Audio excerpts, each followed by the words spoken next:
it is time for our MLB power rankings this week. We're dropping it a little late, but I figured what better time to drop it than on a night where we want to talk about anything other than the game that we just watched. So, Damon, let's take a look at those beautiful power rankings because, boy, we've had some movement on this board.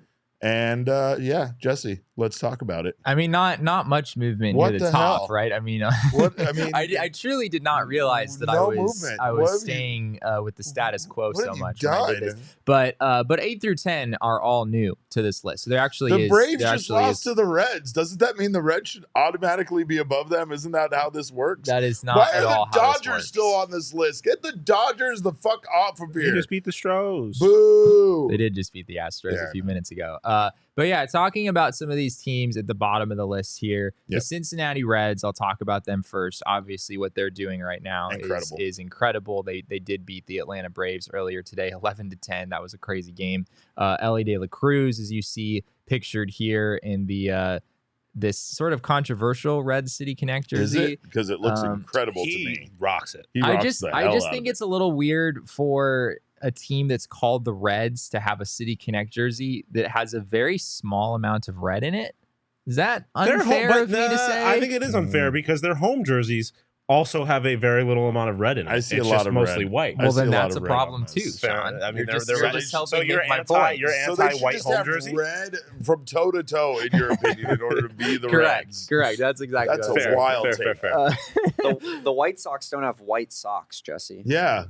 Yeah, the maybe Red they Sox should. Maybe they should. I think they should. I'm with you on that. They should, and the Red Sox were Red Sox. Yeah, the Red Sox should have Red Sox. And the Red Sox beat the White Sox today, so who's better? Anyway, the Cincinnati Reds are on an absolute tear right now. I don't know if the Reds are going to win the Central, but it's clearly not crazy to think that they could with the way that they're playing right now, and obviously how mediocre the rest of that division is. Where are the Los Angeles Angels? I struggled with the Angels, honestly. They almost made it. I was torn between the Angels and the Marlins for number 10. That's what it came down to. Did I make the wrong? For those joining us on audio, I have the Marlins at number 10. Sean, should I have the Angels there? I don't know that I necessarily should. I just was more kind of curious how you came to the decision to have the Marlins over the Angels. He wants answers, basically. He demands answers. I just like that the Angels are relevant. It makes me happy because they have players that should be good and play baseball. You could say relevant, but they're 7 games back in their division. The main thing, yeah, but the team leading the division is the best team in baseball. Or a top 3 team in baseball. One of the best teams in baseball. Someone should read off the list for the podcast listeners. Yes, we absolutely should. So I have the Tampa Bay Rays at number 1. I have the Braves at number 2. Rangers 3. Orioles 4. Diamondbacks 5. Astros 6. Dodgers 7. Giants 8, Reds 9, and then the Marlins at number 10. The other thing I'll say about the Marlins is Yuri Perez is 20 years old and is incredibly good. At least that's what it looks like so far. He's 4-1 with a 1.54 ERA in his first 8 big league starts at the age of 20. Him combined with Jesus Luzardo, Sandy Alcantara potentially figuring things out at some point. They've got some other good guys in that rotation as well. I for a while very much thought that the Marlins were sort of a fluke and they just kind of keep getting better, and Luis Ariz is still hitting 400 almost, at least. I think it might have been like 397 at the start of play today. So I sort of believe in the Marlins at least more than I really ever expected to this season. The Mets traded former friend of the Arizona Diamondbacks, Eduardo Escobar, to the Los Angeles Angels in the middle of their game.